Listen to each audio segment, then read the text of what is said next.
Et l'invité ce matin, c'est vous, Claire Decker, bonjour. Bonjour. Vous êtes chargée donc d'accompagnement et de sensibilisation au pôle ESS Vendée. Nous allons parler avec vous ce matin d'économie sociale et solidaire. Alors avant d'aller plus loin, de quoi parle-t-on justement lorsque l'on parle d'économie sociale et solidaire?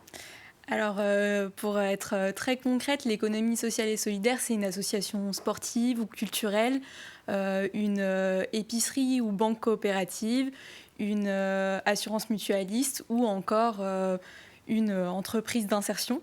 Donc, c'est vraiment une économie qui répond à des besoins sociaux et environnementaux.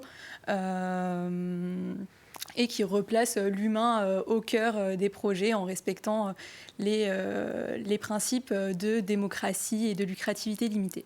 Et donc vous avez pour mission au sein du pôle d'accompagner justement ces structures dans leur développement ou parfois même des entreprises classiques dans une transition vers ce système d'économie sociale et solidaire?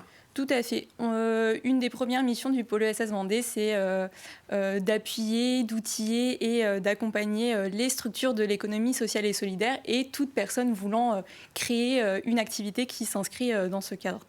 Et ça représente, je crois, près de 30 000 personnes sur le territoire. En termes de salariés, on parle de 28 000 personnes, c'est cela qui sont concernées en Vendée?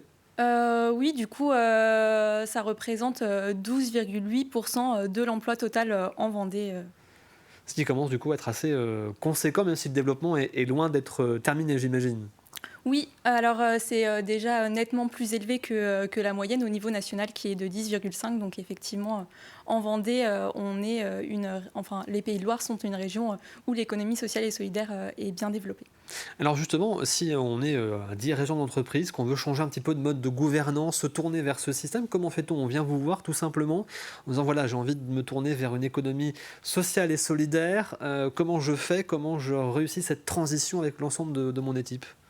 Effectivement, il faut nous contacter et après on a plusieurs dispositifs d'accompagnement pour accompagner selon les besoins et on va accompagner sur différentes choses, sur, comme vous le disiez, la gouvernance, car dans l'économie sociale et solidaire, c'est avant tout un projet qui est collectif et qui va répondre à un besoin du territoire. Alors ça concerne à la fois des entreprises, mais pas seulement, vous l'avez dit, des associations, des clubs sportifs aussi qui ont donc ce mode de gouvernance. Tout à fait. On est présent dans tous les secteurs d'activité, que ce soit le social, le milieu du coup des loisirs, des sports ou encore les activités d'assurance et financière. Et donc tous les ans, vous organisez un forum annuel. Ce sera la 8e édition cette année. Ça va se dérouler à Saint-Jean-d'Hermine, donc au Vendéopole Sud. Ce sera jeudi, avec comme thématique, avec une nouvelle thématique cette année, intitulée ESS et ruralité, une économie au service du territoire. Tout à fait. Le matin, du coup, sera organisée une table ronde pour apporter des éléments de réponse en quoi l'économie sociale et solidaire répond du coup aux besoins des territoires ruraux. Il y aura des apports de Christophe Pécat, qui est le sous-préfet de Fontenay-le-Comte et du coup le référent ruralité au département, et Chloé Duré, qui est la directrice de la Chambre régionale de l'économie sociale et solidaire en Pays de Loire.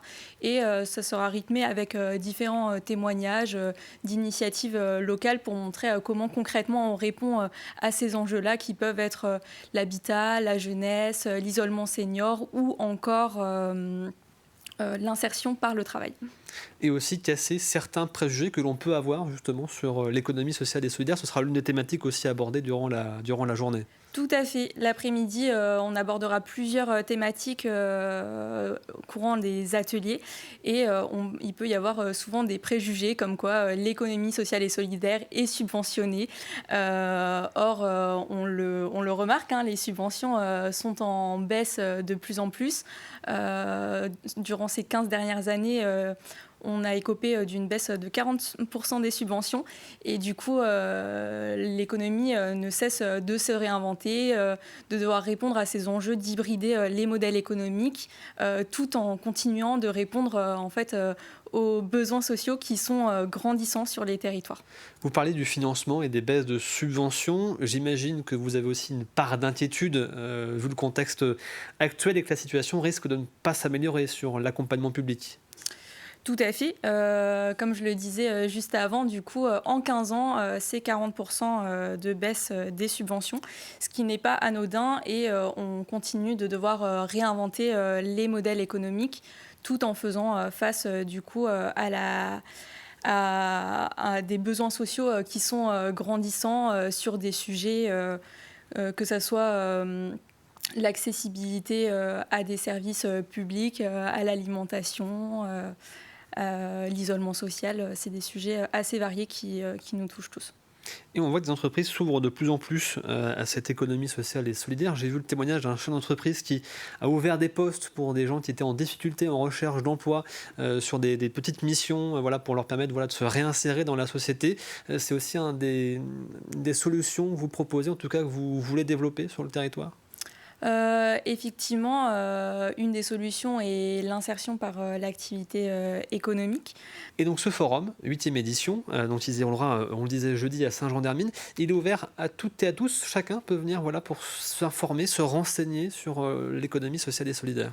Tout à fait. Notre événementiel a vraiment vocation à ouvrir en fait les portes à toutes et tous, autant les professionnels et les bénévoles du coup du secteur de l'économie sociale et solidaire que une personne qui est curieuse et qui a envie d'en savoir plus, découvrir, qui a envie d'entreprendre dans l'économie sociale et solidaire.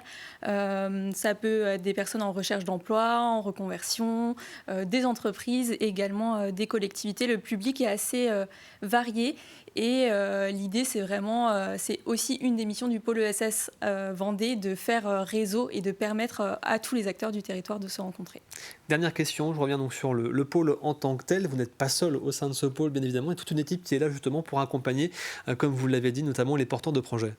Effectivement, on est 3 salariés à l'heure actuelle au pôle ESS Vendée et on a aussi également une équipe bénévole dans le conseil d'administration et sur des missions aussi plus ponctuelles.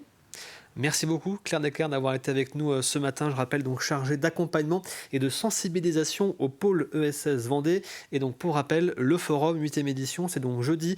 Ça commence à 9 h donc au Vendéopôle Sud à Saint-Jean-d'Hermine. Merci d'avoir été à nos côtés ce matin. Merci.